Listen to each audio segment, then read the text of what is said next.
Hello everyone. In this tutorial, I would like to introduce you to the Cubelet system or the Cubelet robotic system. First, I will discuss the design paradigm for the Cubelets, or at least as far as I can understand it. And we'll describe the Cubelet system itself. And then we'll use some introductory Cubelet examples. And then along with the tutorial, you should have worksheets so that you can explore deeper into the capability of the Cubelet system, and then that's kind of on your own. So first, you probably get to make sure you understand the standard approach to robotics, where essentially we're interested in understanding how the robot interact with the world. And as you know, the robot or the computer sitting here, it can only understand anything about the world at all through its sensors. Or this is also a so-called perception task. So once the robot pick up the sensor or the inputs from the sensor, it will have algorithm, or shall we say, start thinking about what it received. So this is a cognition task. And then hopefully we'll decide to do something outwardly, that is. So that will pass into, it will send command to its output or the actuator, and that would be the action part of the robot complete program. And the key to see thing is the world act on the sensor tell the robot something, the robot act on the actuator, which in turn probably either change the world or change the perception of the world by the robot. Therefore, you can see there is a continuous loop. So this is kind of key idea in any robotic system or any robotic programming. You probably have seen this before. Sometimes they call it this one here sense, think, act paradigm also. When the Cubelet people pick up on this task and design their own new robotic system, they use a modular design. And what they did is they start pushing some of the thinking feature or thinking capability or the cognition part, the path of the robot, they start pushing it down to the sensors. They'll also push some of those cognition capability down to the actuator. So when they did this, they create three kinds of cubelet: sense cubelet, think cubelet, action cubelet.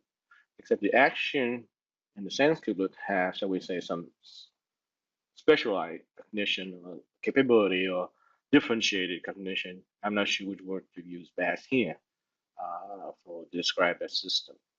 But then you can see it still follow the usual loop: world, sense, think, action. The one interesting thing about the Cubelet system is because they push enough cognition down to the sense and action cubelet, that there is a new path that can be is possible. So there is sort of, shall we say, an inner loop here too, and then the regular outer loop for the standard think, sense, think, act paradigm. So this is interesting part. So for most of this tutorial, we'll be using this smaller mini loop here. We won't be using anything cubelet in this tutorial. That will be for another tutorial some other time. So this is interesting. So there are two paths coming out from the send. This could go to an action, or it could go something before it goes to an action. So this is an interesting situation to be given, or an interesting opportunity to be given, and because that present us different kind of thinking, different kind of solving problems now. So the company that make the Cubelet system called Modular Robotics, right now they have created 16 Cubelets, and we won't go through all of them. We're just going to use some of them in this introductory material. They do recommend 4+ for the age. So they are aiming at very, very young users. So for the interaction with this tutorial, we'll be using only 5 cubelets. The battery, of course, the knob, basically a potentiometer, a distance module. The knob and the distance module are pretty much belong to the sensing group or the sensor group or the input type of cubelets. We're also using the bar graph and the motor or the drive. The bar graph and the motor are more in the actuator group or the output group. So the battery is always needed. Without it, nothing runs. So in a way, it's needed, but it's really truly sense or think or action cube. So it have 2 batteries inside, of course, all rechargeable. The knob itself is sensor type, input type. When it's fully counterclockwise, essentially equivalent to a 0. When a full clockwise, equivalent to a 1 or maximum voltage, if you think in terms of in analog mode. This is interesting. I just realized if it's kind of fuzzy or continuously variable between 0 and 1, maybe one of these days I can figure out how to use it as a fuzzy logic operator of some sort. Next module, or next cubelet we use is called the distance, the sensor type. Essentially, I'm not sure which one it is, but they should be a near-infrared LED emitter here, and then a near-infrared receiver on one of those. And what it does, you'll be able to detect reflected near-infrared intensity, and that's how it computes the distance. It is a very standard sensor. It is just packaged differently in this situation. And because it's based on intensity of the infrared light received, when an object is close, this signal is close to the maximum or the logic of 1. When an object is far away, nothing much of the infrared light being reflected, so it's closer to 0 or logic 0. The bar graph is an output type or an actuator type. Essentially, if there's no input in it, it won't lit up. And then as you start increasing its input at the maximum, the number of light bar more and more light up. So the full bar would be fully lit when it's the bar graph cubelet receives the maximum value possible. And then the motor drive, you see the 2 rubber roller here. So this is an output actuator type. Basically, when input is 0, it stops. The higher the input value, the higher input voltage, the faster it will turn. And it only turns one way, but then you can change the direction by rotating the cube 180 degrees to go in the other direction, or 90 degrees, depending on what you need. So first, let's look at one cubelet robot. What can we do with it? It's one cubelet because the battery is always needed, so it doesn't count in a way. It is needed all the time, but in a way it doesn't count. So what we're going to do is, in the next video I show you, is we're going to try one of each of these 4 cubelets with only the battery and see what it does. Here we go. These are the cubelets that we will be using in the introductory module. So this is the battery.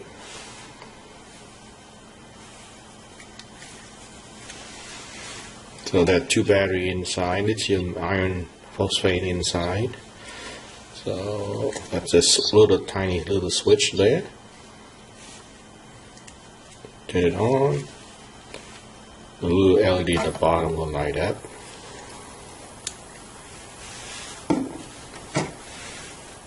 This is an knob.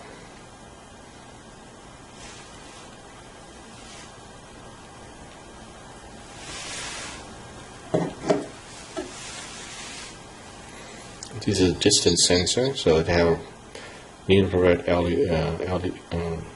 diode to detect the amount of light reflected.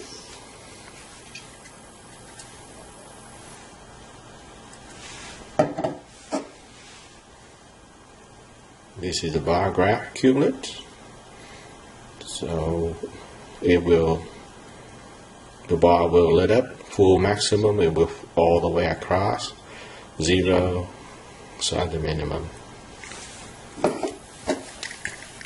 And then this one is, of course, the drive for motor cubelets. Example, we always need the battery. So let me show you the detail how it's hooked up. You can see that this part will go in here, and this part will go into that part. So they all snap together very tightly. Like that. So in the first, shall we say, exercise, we're trying to find out if can we get a meaningful robot with a battery and one cubelet. This one has to be the knob, so that's an input or sense type of cubelet. You turn it on, okay, and nothing much happened because the loop between sense and action is not completed, so therefore it won't do anything. All we have is just a sense cubelet here, so it won't do anything. So when we go back to this here to illustrate, so for a robot to work, you need to have to complete the loop, at least between sensing and action in the world. So if it's disconnected, it won't happen to anything.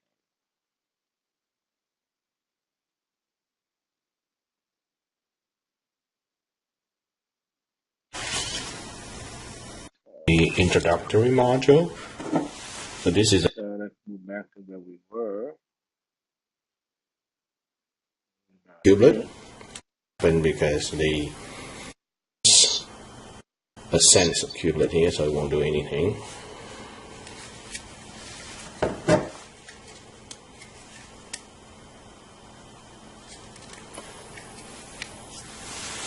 Same thing. Well, if you had a sensor, distance sensor, won't do anything. Let's see. What happened if we put in the light bar? Nothing much happened either. Okay.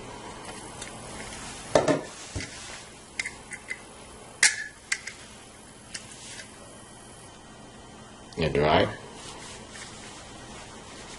Then we can do anything.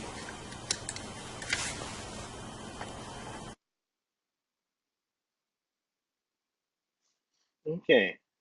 Next, we're going to go to robot we made with 2 cubelets. Battery doesn't count, of course, because it's always needed. So how many possible combination can you do? You can see that it just expands the realm of possibility of robot quite a bit. And also the situation is, okay, so you can combine, let's say, a knob with a bar graph or distance with a motor. So functionally, you can choose to create different kind of robot on the functionality side. But then there's also the situation of configuration, geometrical configuration. You can also connect them differently. Okay, what will it do to the robot? Does it function the same way? Does it have any other features that one type of configuration can offer over the other one, even though they use the same cubelets in terms of functionality? So this is a 2-cubelet robot video here. Now, to get more interesting, if we have a battery, a knob, which is an input sensor, and a bar graph, which is an output sensor. Let's see if we can do something with it. And turn it on.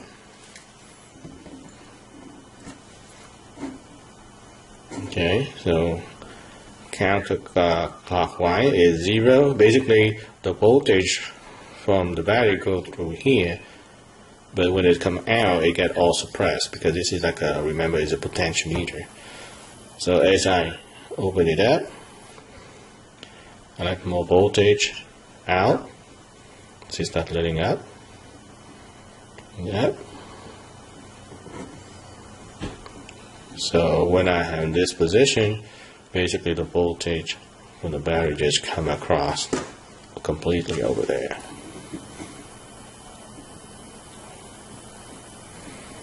Okay, so at least that does something.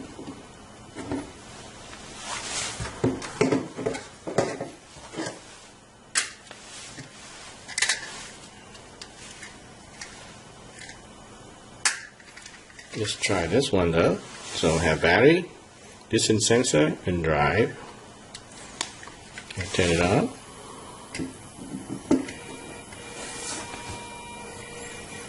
Right now I'm having a light source on it. I have a battery. I have a light source, my light on. It's lying on it. You can see it pick it up so it can turn.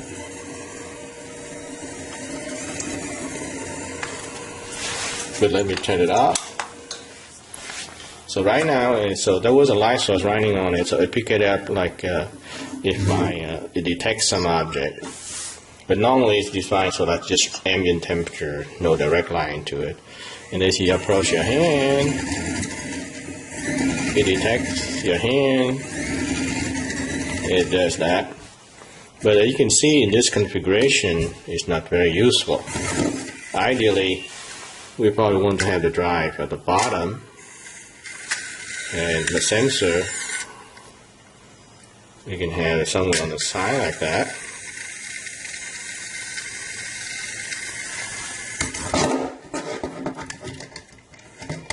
But you see, mechanically it's not very stable.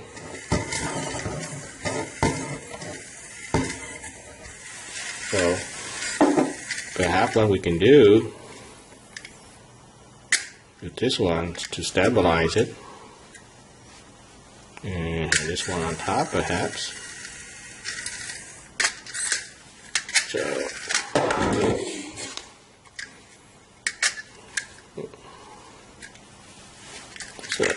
So we have battery here. The motor, I made it this way.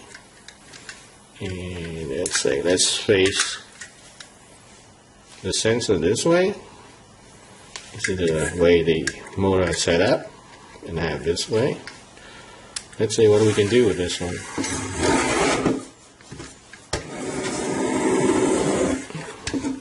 So it's facing out in the sun right now, so it starts moving already.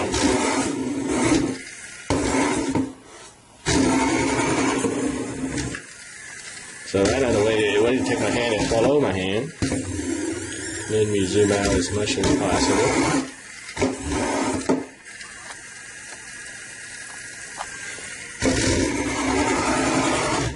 So the way it is now is like that. You can see me rotate it. The motor the other way.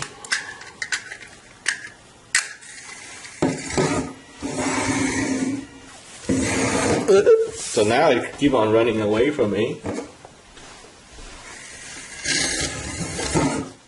So if I put my hand running away from me. So you get up, you can see, you can, the kid can really having fun just to rotate each way. Right now it's put 90 degrees. So that's not very good configuration for this one. So you can hear the motor turning, but it won't go anywhere.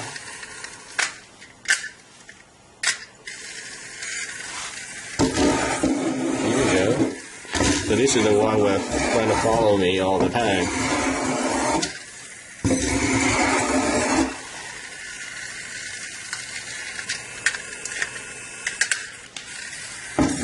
So now it will stay away from me.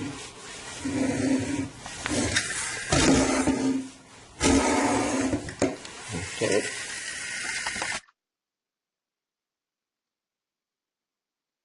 And then next we have 3 cubelet robots. And you can see now that we have more cubelets, the configuration choices even get many more. So you still have a straight line, you have like a corner, you have like a T, you like a square, and you can also have like a 3D corner of a cube, like for example. And so here we go. So some more example here with 3 cubelets. So for right now, we get an interesting configuration. So we have the battery hooked up to the knob, hook up to the motor, hook up to the distance sensor on the side.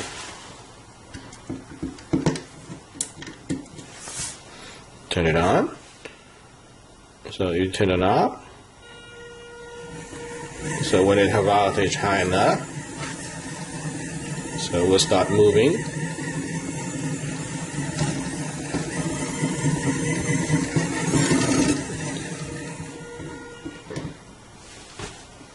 Or you could approach your hand and it's moving. So essentially we have parallel sensor inputting to one actuator, and it does work. The question is, if you go all the way, what happens if I approach my hand too? You can see even run even more faster. So you can see the kind of interesting system because the program is in the hardware. So let's say we turn that on and use a hand only. See, it's only about half the speed. So you can teach different concepts in a very unusual way with the cubelet system.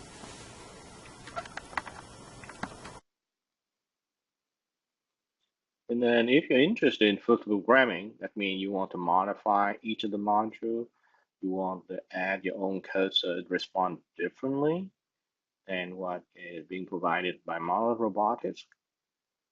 What you do, you can buy a Bluetooth cubelets, and then from your PC or from your Mac, you can reach into each cube and modify its code. It's some kind of Arduino-based approach. So right now the Cubelet on Mac OS called the Cubelet Studio, and you see a little capture screen of its environment here. On Windows OS, they call it Cubelet Code, but it's not yet available yet. So I hope you're kind of excited with the Cubelet system. So why don't you go to your worksheet and start essentially play.